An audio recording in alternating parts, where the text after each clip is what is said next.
Vídeo de hoje do canal do Nicola te conta sobre um aumento grave no valor da dívida do Corinthians.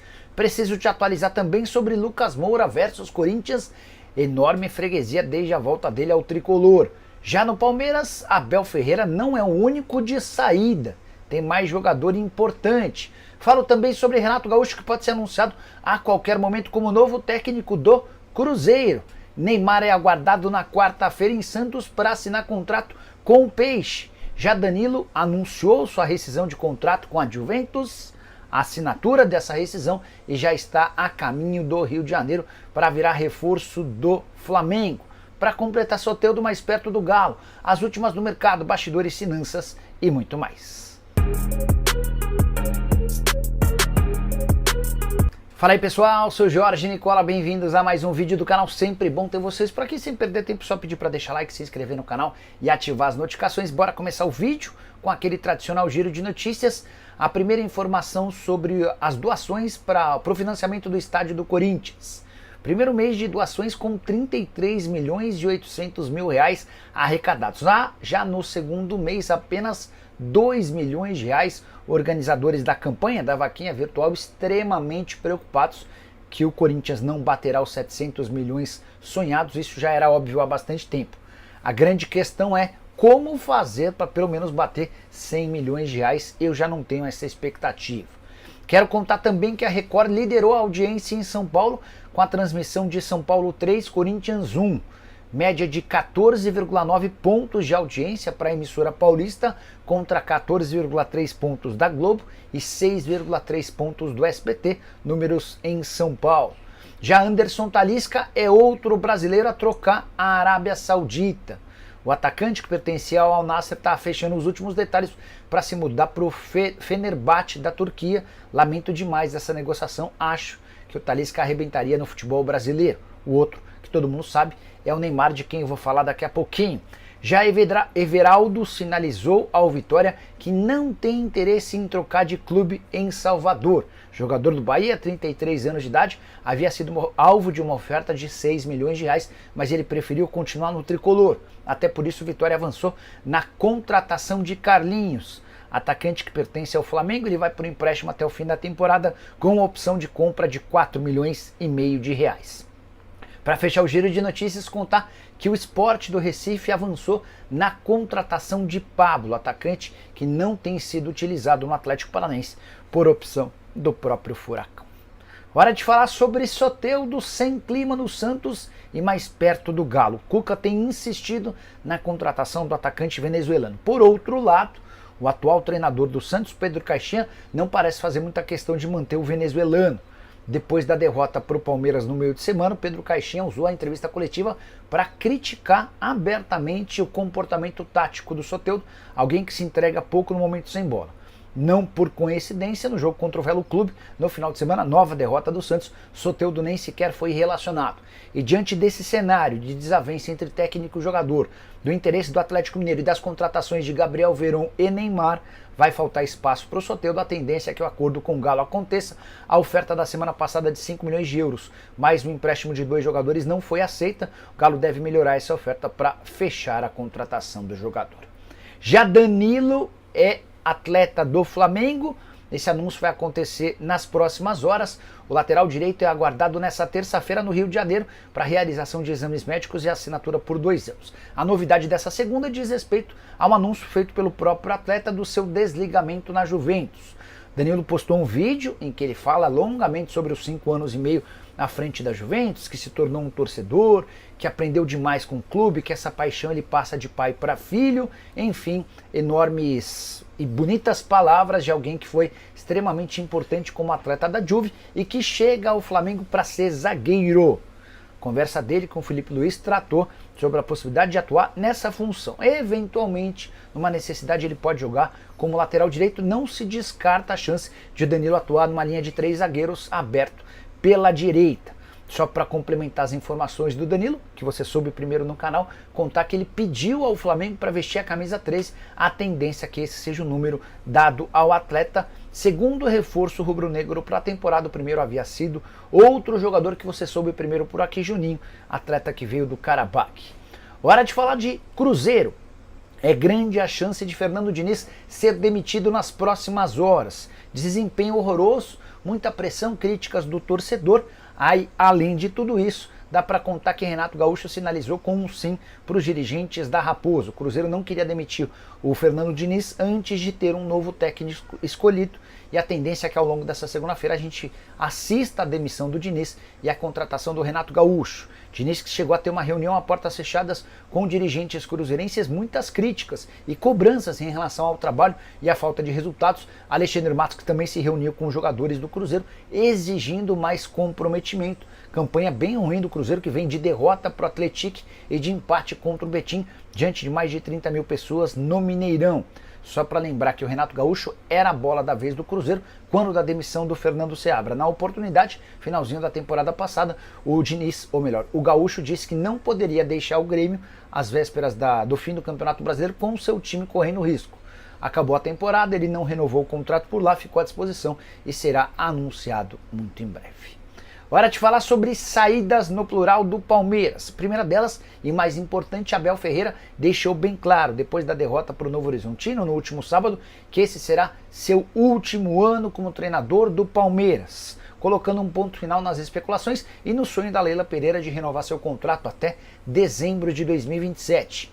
Que a Leila use esse período de praticamente um ano, em que ela sabe que vai perder seu técnico para trabalhar a sucessão e já escolher um outro treinador com características ou estilo parecido ao do Abel para que essa sucessão seja menos complicada possível. Outra saída para já, iminente. O Abel, depois da derrota para o Novo Horizontino, afirmou que comemora a volta do Piquerez, alguém para ele super importante. Lateral que ficou de fora por mais de 6 meses devido a uma lesão no joelho. Foi relacionado e ficou no banco de reservas contra o Novo Horizontino e deve ganhar oportunidades a qualquer momento. Diante desse cenário, o Abel vai decidir nos próximos dias sobre quem negociar, ou Caio Paulista ou Vanderlan. A ideia é ter 2 e não 3 laterais esquerdos. Tô para dizer para vocês que talvez a decisão nem seja só do Abel. Vai depender também muito do nível de propostas que os dois atletas receberem. O Vanderlan, muito mais jovem, com 22 anos, talvez seja capaz de atrair propostas financeiramente melhores ao Palmeiras.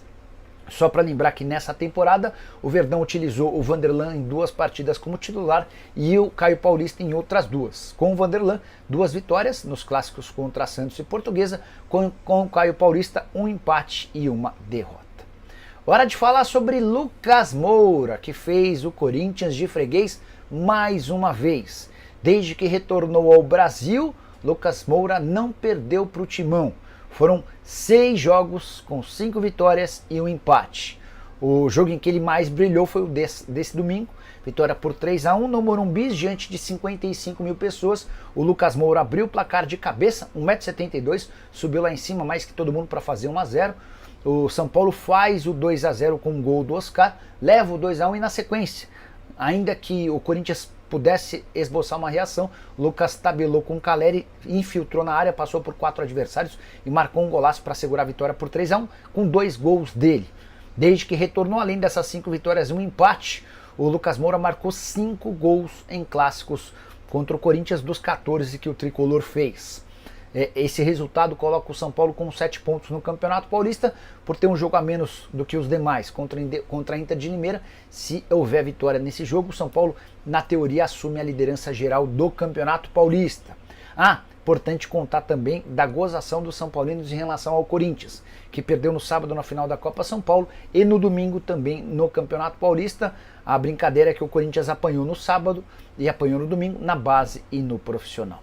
Hora de falar sobre o Corinthians. Romeu Tuma Júnior, presidente do Conselho Deliberativo do Corinthians, assegura que a dívida alvinegra sob o comando de Augusto Melo cresceu 450 milhões de reais em apenas um ano.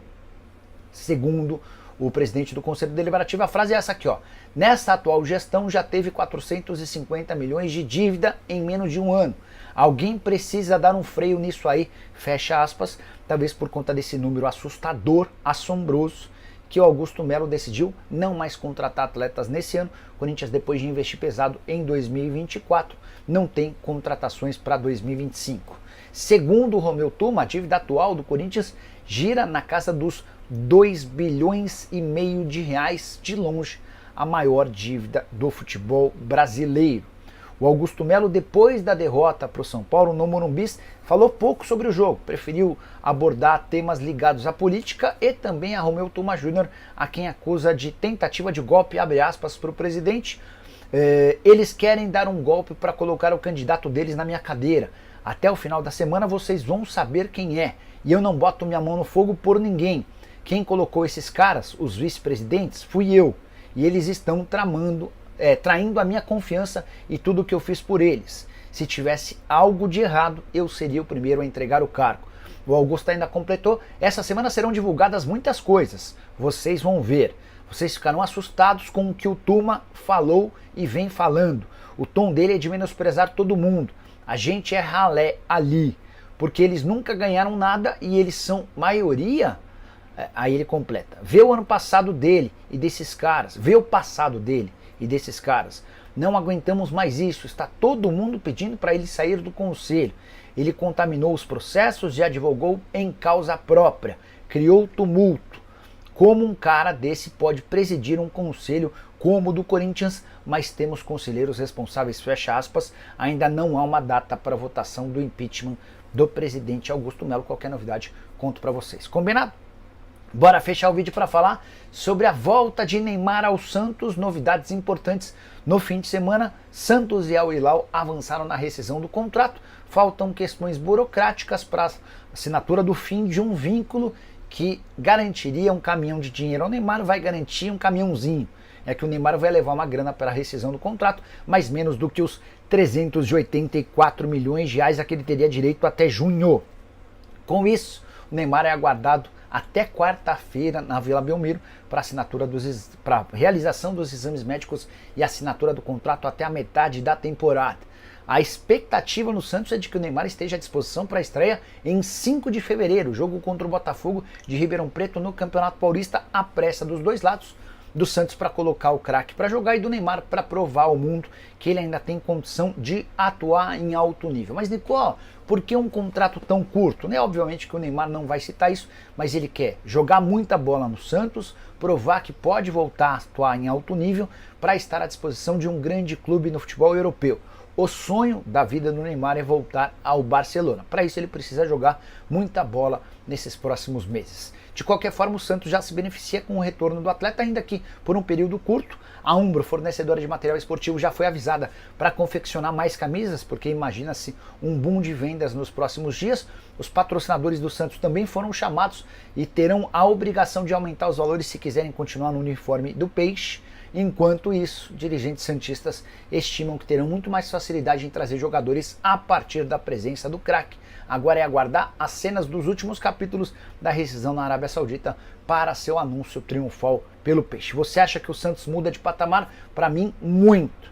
O Santos passa a ser, inclusive, favorito ao título do Campeonato Paulista com a presença, na minha opinião, do melhor jogador brasileiro em atividade há bastante tempo. Curtiu o vídeo? Não esquece de deixar like, de se inscrever no canal. Nos encontramos à tarde. Tchau!